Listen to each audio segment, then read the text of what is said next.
Movie की शुरुआत होती है 1964 से। एक बरसात की रात में सुपर मून की रोशनी में तीन लोग गाड़ी में बैठ के जा रहे थे।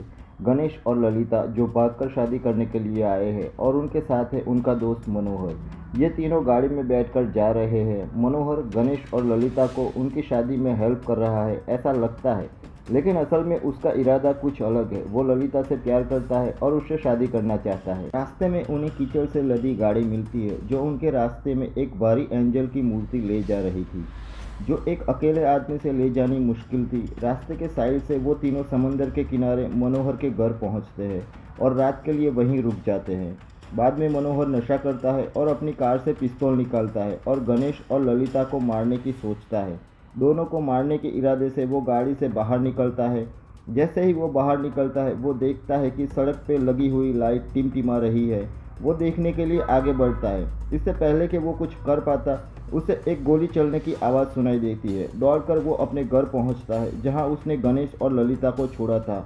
वहां वो देखता है कि उन दोनों की किसी ने गोली मारकर हत्या कर दी थी।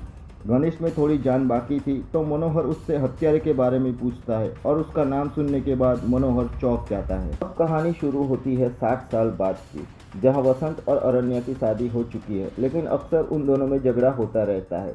दोनों अपने रिश्ते की मुश्किलें दूर करने की कोशिश करते हैं। एक रात पब में वसंत का झगड़ा हो जाता है, जिससे अरण्या बहुत निराश हो जाती है।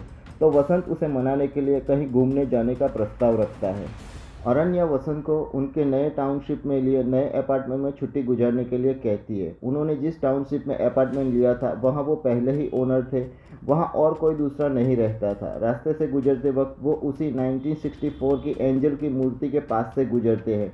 वसंत को लगता है कि उसने पहले भी उस मूर्ति को देखा है। अपार्टमेंट के गेट पर पहुंचने पर उन्हें पता चलता है कि अपार्टमेंट पूरा खाली है। वहां सिर्फ एक सिक्योरिटी गार्ड ही रात में उनके साथ है। टाउनशिप के मैनेजर से उन्हें पता चलता है कि सालों पहले लगाई गई एंजल की मूर्ति लोगों के काफ़ी मेहनत के बावजूद वहीं की वहीं रही, जैसे कि वो वहां से जाना ही ना चाहती हो। उसे एक जगह से दूसरी जगह ले जाने के लिए कई नुस्खे लगाए गए, लेकिन सभी नाकाम रहे। पास के चर्च के लोगों को लगता था कि उसमें कोई दैवीय शक्ति है, जिससे वो वहीं रहना चाहती थी, और उसे वहीं लगाया गया। रात को रुकने के लिए वसंत और अरण्या पास की शॉप से कुछ सामान लेते हैं। जब वो अपार्टमेंट पहुंचते हैं, तब उन्हें बाहर एक पेंटिंग मिलती है। जब वो पेंटिंग के बारे में पूछने के लिए सिक्योरिटी गार्ड से फ़ोन करते हैं, तो सिक्योरिटी गार्ड वहां मौजूद नहीं था। रात को अचानक से बिजली चली जाती है।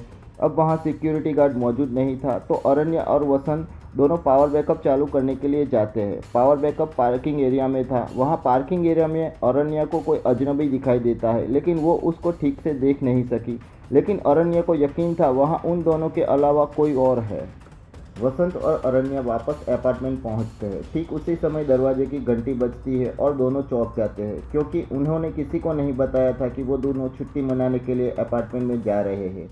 दरवाज़ा खोलने पर वहां वसंत का दोस्त था। वसंत का दोस्त बताता है कि वसंत ने खुद फ़ोन करके उसे अपार्टमेंट में बुलाया है।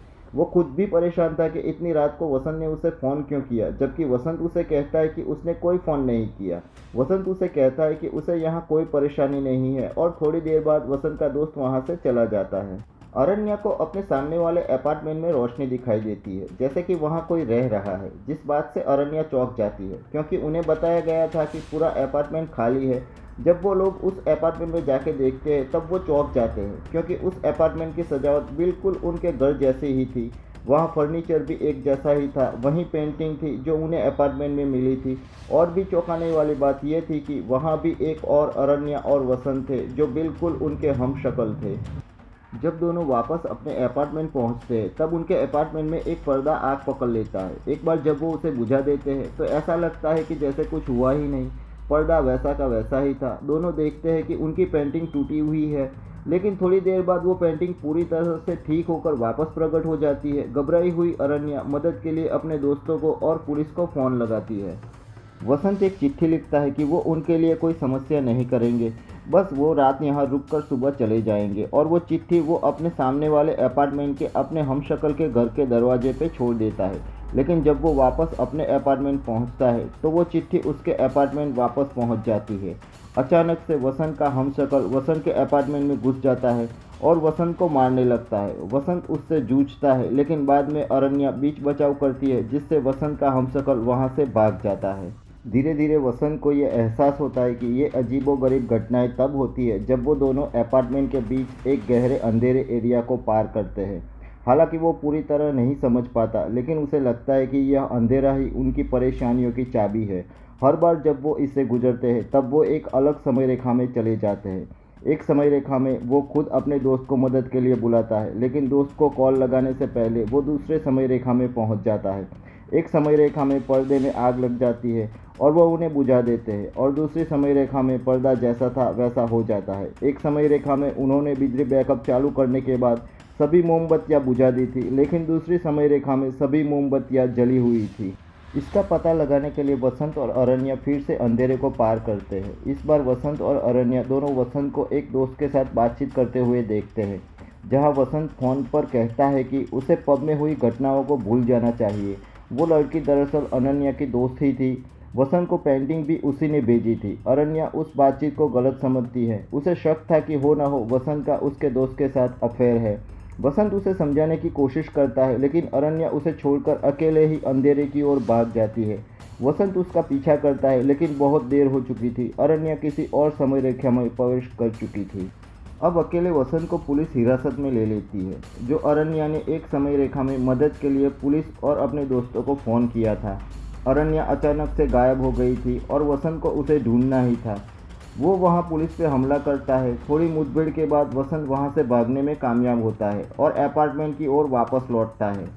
रास्ते में उसे उसी पुरानी एंजल की मूर्ति के पास एक पुरानी गाड़ी दिखाई देती है। वसंत को लगता है कि उसे उस गाड़ी का पीछा करना चाहिए, और वो गाड़ी का पीछा करता है और वो कार उसे मनोहर के घर ले आती है। ये वही मनोहर है जो हमें मूवी की शुरुआत में दिखाया गया था। वो अब बूढ़ा हो चुका है। वसंत अपनी परेशानी बताता है। मनोहर उसे सच्चाई बताता है कि वो अंधेरा एरिया समय रेखाओं को जोड़ने वाला एक वर्म होल है जो सुपरमैन द्वारा सक्रिय होता है। मनोहर उसे बताता है कि वो संपत्ति उसी की ही थी, लेकिन संपत्ति विवादों में उसने उसे खो दिया। वो मानता है कि वसंत और अरण्या समांतर समय रेखा में मिल सकते हैं। मनोहर भी समय रेखा में एक बार फंस चुका था। उसने गणेश और ललिता को मारने की सोची ही थी, लेकिन दूसरी समय रेखा में उसने गणेश और ललिता को मार डाला था। वसंत मनोहर को चेतावनी देता है कि उसे सुपरमून खत्म होने से पहले उसी अरण्या को खोजना होगा जिसे उसने खो दिया है, या फिर उस समय रेखा में वसंत को मारकर उस अरण्य के साथ जुड़ना होगा। इसी वजह से उसने वसंत को मारने के लिए उस पर हमला किया था। वसंत अपार्टमेंट वापस लौटता है और अंधेरा पार करता है। बार बार अंधेरा पार करके वो अलग अलग समय रेखा में अरण्या को खोजने की कोशिश करता है, जिसमें एक बार वो पावर बैकअप के पास पार्किंग एरिया में पहुंच जाता है, जहां अरण्या उसे देख लेती है। एक समय रेखा में वसंत को पता चलता है कि अरण्या प्रेग्नेंट है। कुछ देर बाद उसे वो समय रेखा मिल जाती है जहां उसने अरण्या को छोड़ा था, लेकिन अरण्या उसकी पहुंच से बाहर थी। वसंत परेशान हो जाता है। तभी वहां पुलिस की गाड़ी आती है और उसमें से अरण्या और उसका दोस्त बाहर निकलता है। अरण्या दौड़ते हुए उसे गले लगती है। वसंत को लगता है कि उसने सही समय रेखा पा ली है और अपनी पत्नी के साथ फिर से मिल गया है। लेकिन वापस घर जाते वक्त रास्ते में अरण्या वसंत को बताती है कि बिजली चले जाने के बाद जब वसंत पावर बैकअप की स्विच चालू करने गया था और काफ़ी लंबे समय तक जब वो वापस नहीं आया, तो उसे वसंत की चिंता होने लगी और उसने पुलिस को फ़ोन कर दिया। तब वसंत को पता चलता है कि अरण्या को रात को क्या हुआ पता ही नहीं है। मतलब कि उसके साथ जो अरण्या है वो अरण्या किसी और समय रेखा से है और उसने अपनी अरण्या को हमेशा के लिए खो दिया है। रास्ते में वसंत और अरण्या एक पेट्रोल पंप पर रुकते हैं। वसंत वहां वॉशरूम यूज़ करने जाता है। वहां वो अचानक अपने हमशक्ल को अपने पीछे खड़ा देखता है। थोड़ी देर बाद वसंत अरण्या के पास गाड़ी में वापस आता है। उसके चेहरे पर एक रहस्यमय मुस्कान है, जिससे हमें पता ही नहीं चल पाता कि कौन सा वसंत अरण्या के साथ है। तो आज के लिए बस इतना ही। मिलते हैं अगले वीडियो में एक नई मूवी के साथ। तब तक के लिए टाटा, गुड बाय।